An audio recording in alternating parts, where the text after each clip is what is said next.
Hello my dear friends, you're on the Military Summary channel, and today we will discuss the situation in Ukraine on the 23rd of April of 2024. Today we have a lot of very interesting updates, so let's start. And first we're going to talk about the most important direction, of course, Очеретино direction, the area where the Russians just during the few days managed to establish complete control or almost complete control over the stronghold by the name of Очеретино. At least the Russians established control over the most important part of the part along the railways. Now the Russians have a very nice, let's say, foothold below their legs. Furthermore, the Russians managed to force few Ukrainian brigades to fall back, and according to information we have, some of Ukrainian brigades were completely defeated and lost their combat capabilities. So once again, just to remind you that according to information we have currently by the 23rd of April of 2024, we have at least 4 or 5 brigades that have already lost their combat capabilities. The first brigade was the 25th Brigade of Armed Forces of Ukraine that was fighting with Russians on the line between Umansk and Snabrodovka-Nitайлова during the previous 2 or 3 weeks ago. And according to information we have, around 200 soldiers of that brigade surrendered to the Russians, and the Ukrainians decided to disband this brigade, let's say maybe in the very near future. The next brigade that have already lost its combat capabilities is 67th Mechanized Brigade that was operating on the eastern Chasiv Yar, and for some reason they decided to fall back, so they abandoned their positions, ammo, vehicles and everything, and due to their retreat the Ukrainians were completely defeated in the vicinity of Chasiv Yar, and that was the reason why the Russians managed to achieve such a significant result. And now we are moving to Очеретино once again. Just 2-3 weeks ago, we received a report that the forces of 115th Mechanized Brigade refused to follow the orders, and as a result of clashes, they were completely defeated. They fell back, and Ukrainian commanders were trying to find a solution how to replace this brigade on the direction.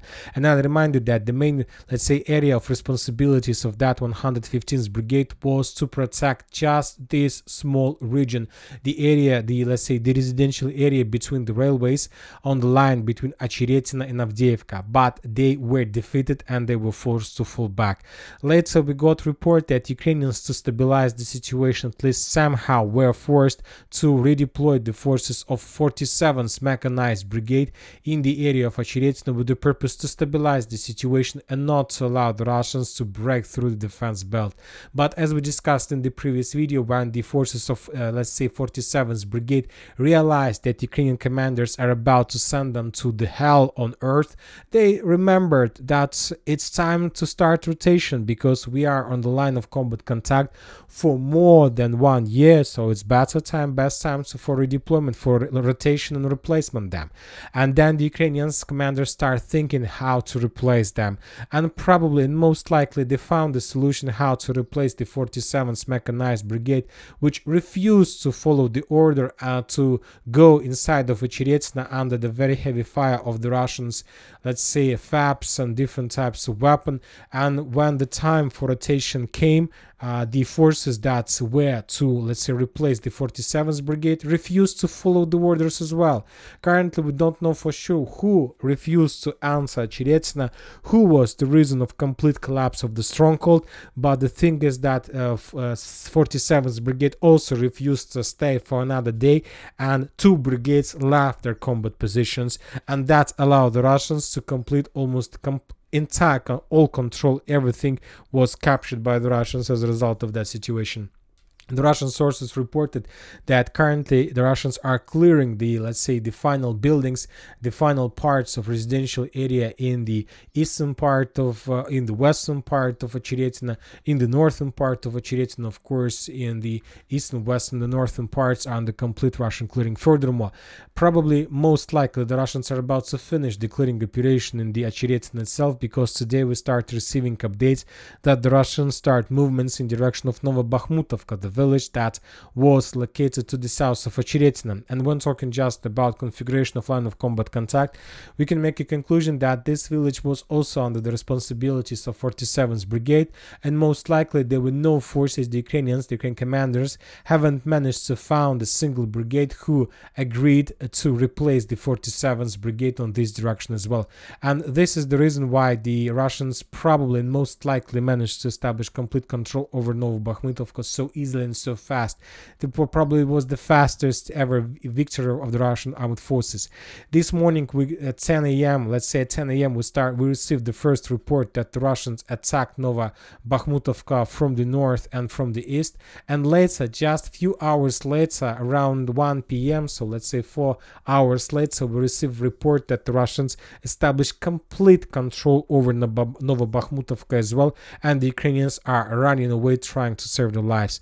Most likely the Ukrainians are not going to, let's say, stay for a very long time in Solovyovo as well, and this small village will be captured by the Russians as well, and during the next, let's say, 48-72 hours, obviously before the, let's say, Orthodox Easter, and obviously before the Victory Day.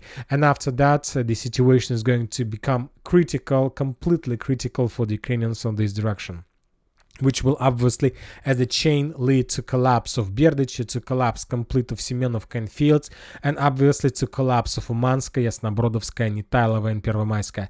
Currently, during the day, we haven't received anything from these directions, so it's very difficult to understand where the Russians are right now, what is the status, and where they're moving or heading during the next, are going to move during the next few days. Interesting details we continue receiving from Novokalinova. The Russians continue bombing this town. The Russians still haven't conducted even a single attempt to completely establish control over the stronghold. Currently, the Russians, as I understand, are waiting the end of the battle for Chiretina, the finishing of the clearing operation, and most likely after that, the Russians will finish with these two villages as well. And then this is going to be a very big disaster, not just a critical situation, but a disaster for the Ukrainians. Krasnogorovka, the Russians continue bombing the town. The Russians launched another artillery preparation, but the interesting report that the Russians are using not just the regular artilleries like 152 millimeters, let's say, artillery systems. The Russians are using heavy artillery systems, let's say, by the name of Tulpin. So it's 2S4, let's say, artillery system, Tulpin, with a very big caliber, which allows the Russians to destroy not just positions but the strongholds that located deep underground. So the Russians are preparing, as we can see. So most likely the final stage of the battle for the central part of Krasnogorovka is about to start, maybe even this weekend. By the end of the weekend, so we might see additional progress of the Russians, and probably the Russians will be able to reach, let's say, further to the north and to bypass the central part of Krasnogorovka. During the day, according to different mappers who has updated already their maps, confirms and show us that as a result of offensive operation, the Russians managed to establish already control over this part of Krasnogorovka. Furthermore, right before I start making the video, we start receiving additional updates from the southeastern part of the stronghold, and according to the Russians, they managed to establish complete control over the new cemetery, and now the Russians are, let's say, and currently the heaviest clashes are taking place for this machine parking area. So once again, according to, for now, unconfirmed information, the Russians currently are about to establish control over this territory as well, which will create for the Russians a significant foothold on the southern, southeastern, and even eastern part of Krasnogorovka, which will also lead to complete collapse of Ukrainian, let's say, eastern defense belt, because the main supply roads will be under Russian fire control, and Ukrainians from the eastern part obviously will be forced to start, let's say, withdrawing process, because now, you know, it's like a trend, it's like a pattern, it's like mainstream in Ukraine army not to follow the orders of Ukrainian authorities, not to go for, not to attack, not to move in the area where you will receive just one certain death. And this situation obviously is going to grow, and this, let's say, a panic situation and this military coup, these military riots can start in every single Ukrainian army if something big or something important for them is not going to happen. Of course, for now, the Western countries and Ukrainians are trying to, say, to resolve this problem by the West and helped by significant number of missiles, tanks, Bradleys, and we also have some propaganda video from the Western countries when they were trying to show significant number of Bradley fighting vehicles on the border in the town by the name of Rzeszów on the Poland. So obviously, according to the author of this video, as soon as Biden signs the military package law, these Bradleys will be sent to the territory of Ukraine. The Minister of Defense of Russian Federation has already reacted to the video, to this report with military aid. He was saying that the military aid that the Western countries are going to send to Ukraine will lead just to one situation. The Russian armed forces will increase the intensity of strikes against the targets in Ukraine. They will be applied to logistics centers and weapons and storage bases from the west, said the defense minister Sergei Shoigu. So most likely during the next few weeks, the Russians will send significant number of missiles. There are going to be significant number of explosions of Geran attacks and Kinzhal strikes, probably Tsirkon strikes, and most of them will take place exactly in the western part of Ukraine, when the Russians will try to destroy just as many as possible Western military aid, just not to allow the Ukrainians to redeploy this military aid to the line of combat contact. The current situation is, let's say, we see that current situation develops in Russian favor, and the Western military help is not able to, let's say, to turn the situation back. But it will slow down the Russians, it will take the pressure time from the Russians, and this will give the Ukrainians additional months and days until the end of the president elections in the United States of America, because as we know currently, this is the most important goal for the Ukraine, to survive until the end of the president campaign in the United States of America, because the Ukrainians think, and Zelensky himself thinks, that after this date everything will be as usual, as normal as in 2022, when Ukrainians will start receiving significant number of military aid, but then maybe from another president, it doesn't matter. So they're counting on this situation. Novobakhmutivka, the situation continued develops not in Ukrainian favor. The Russians, after they established complete control over the village, continue moving further to the west, and today we start receiving significant number of geolocations and videos on the road between Novobakhmutivka to Paraskovyevka. The Ukrainians who were, let's say, running away from Novobakhmutivka were under very heavy fire of the Russian FPV drones from one side, from another side. We understand that the Russians start clearing the passage, start clearing the road in direction of Paraskovyevka. We can't tell for sure when exactly the Russians are going to start the ground operation. Obviously they need a week or maybe two, and obviously the Russians will launch their offensive further to the west after the Victory Day that will take place on the 9th of May. Before that, they will just attack, bomb with FAPs, with FPV drones, with artillery, and in 2 weeks they will start first attempts. Ugledar, as we can see, we received significant number of geolocations. The Russians continue attacking and clearing the area around the stronghold from Ukrainian positions. There are lots of anti-tank positions, strongholds, machine gun positions, sniper positions, FPV drone positions were attacked by the Russians during the previous 24 hours. And the most important, the Russians continue clearing the farms to the north of Pavlovka, the farms that located along Kashlygach River. Most likely the Russians are about to start their offensive operation. The only question we have, when the Russians will try to capture these farms, before the holidays or after the holidays. Most likely the Russians will try to establish control and to cross Kashlygach River before the holidays, because if we increase the numbers of days since the beginning of months, we can see significant Russian concentration on the farms. Most likely the area was already cleared by the Russians. They're just waiting the order and they will begin. Now we are moving to Chasiv Yar, a little bit back. We have received some interesting details. For now, there is no updates about the clashes inside of Chasiv Yar itself. The Russians continue bombing the stronghold, continue preparing with the foothold before the ground operation, which is going to be very difficult. So as I understand, the Russians are waiting for rotation process, because as you know, the Seversky Donetsk-Donbass canal is already under complete Russian fire control. So nothing can cross this, let's say, canal, neither from the eastern part nor from the western part. The Russians published additional, let's say, batch of videos of FPV drone strikes on Ukrainians who were trying to cross the canal. The Russians destroy everything that was trying to move from one side to another. So that means that sooner or later the Ukrainian supplies in the eastern part of canal will come to an end.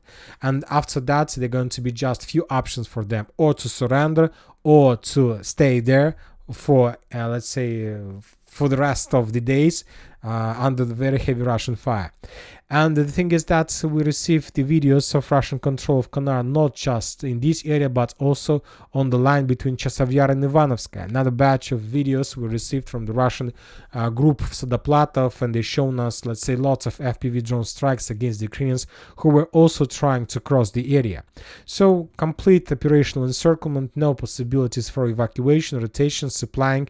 They're just waiting when everything will be finished.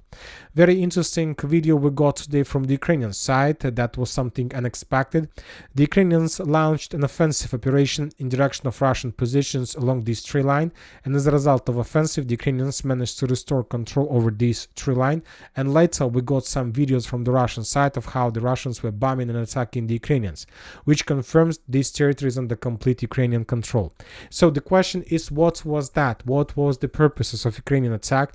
We see that obviously the Ukrainians don't have chances, let's say, to return control over Ivanovska, Klishevka, and we don't understand what was that. Maybe that was like recon combat or recon force, trying to understand where the Russians have concentrated their main forces and whether the Russians are ready to start their final stage of Chasov Yar battle, or they're not ready yet and they're just playing the game, trying to show the Ukrainians that they are ready. Maybe the Ukrainians managed to get some information, but once again, most likely during the next few days they will be forced to fall back to the west once again. Razdolovka. The Russians continue bombing the town. We still haven't received any geolocations confirming that the Russians entered the area. So for now, we're going to keep the map as is. Railways between Vyemka and Berestova, the Russians continue bombing the area, preparing the foothold, preparing the, let's say, the positions before further ground operation. Bilogorovka, the Russians continue destroying the town, destroying the area, destroying the fortifications, reducing the Ukrainian positions to ruins.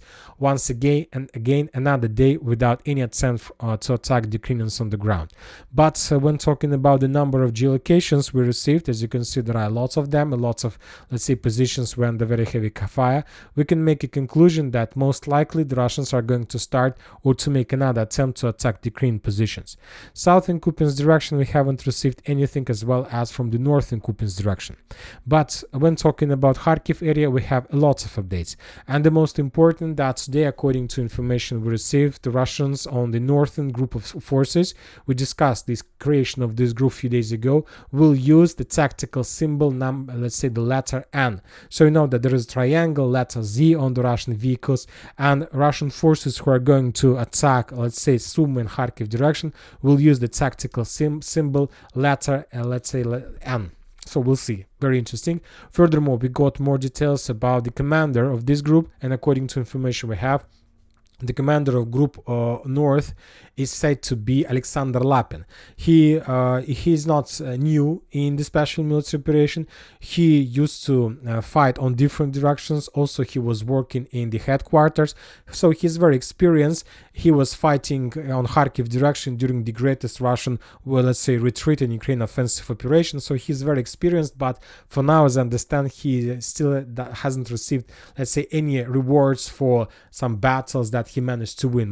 Mainly he was, let's say, in defense state, and he was, let's say, responsible for defense and responsible, for example, when was Ukrainian Kharkiv offensive operation, he managed to survive, he managed to save almost the entire Russian army and not to allow the creation of encirclement from the Ukrainian side. So he's going to be responsible for this attack. Furthermore, as we discussed in the previous update, the Ukrainians stopped selling alcohol on the line of combat contact, trying to reduce the number of drunk Ukrainian soldiers on the borders before possible date of Russian offensive operation. Furthermore, we got a lot of updates from Russia. Today, as we discussed, the Minister of Defense stated that Russian forces will increase the intensity of attacks on logistics centers, according to Shoigu. Also, he stated the number of Ukrainian losses since the beginning of the special military operation, and by the end of April, the Ukrainians have almost lost 5,000 military personnel. According to my calculations, the Ukrainians lost 495,520 soldiers, so less than 5,000 people less before the 500,000 losses from the Ukrainian side. Significant number. We see that the Ukrainians continue mobilization process, and the most important, that the Ukrainians are planning and forcing the Ukrainians who left the Ukraine during the 2022-2023 to return them back, and they're using for these cases, let's say for this situation, the case of expired passport, because a lot of Ukrainians have almost about a passport that will be about expired, and the only place where they can change the passport is the territory of Ukraine. They used to have possibilities to change the passport in the consuls all over the world, but now, according by Zelensky and by the Minister of Foreign Affairs Kuleba, Ukrainians are no longer have these possibilities, and of course we understand if they return back on the territory of Ukraine, they will never return back to the territory of Europe, because they would be mobilized and sent to the line of combat contact. We have, let's say, the videos of big lines of Ukrainians who were trying to change the passports before the last days of the situation. It's hundreds of people, and now we understand that they will not be able to do this. And you know that the sources start stating that there is another corruption scheme arrived in Ukraine. Now you can change passport for $500. So before you used to have possibility to do this for free, and now because of this law you can change the passport for $500. Obviously the costs will be increased till a few $1,000s during the next few weeks, but this is how Ukrainians are earning money on people's situations. Furthermore, we got reports from the Western countries. United Kingdom is going to start to build, let's say, military economy, and they're going to move on the military tracks. They're going to increase the budget of the military expenses, and they're going to send also a very big military aid package to Ukraine during the next few days, including Storm Shadow missiles. The United States of America is going to send 1 billion weapons package also during the next few days. Let's say it's like an urgent package to stabilize the situation, to show Ukrainians that the Western partners always stands with Ukraine. They wasn't standing with Ukraine during the previous 5 months, but now they're once again with Ukraine. So we'll see what are we going to see from this. But anyway, we see that the situation is getting worse and worse, and currently nobody can tell for sure how the situation is going to be finished. The only thing we can know for sure that the war is going to be continued, and obviously during the next few months are going to be vital and decisive for both sides. And that's it for today. Military Summary channel reminds we condemn any violence in the world. Thank you for watching. Subscribe to my channel, put your likes, share my Patreon, and have a good day. Bye bye.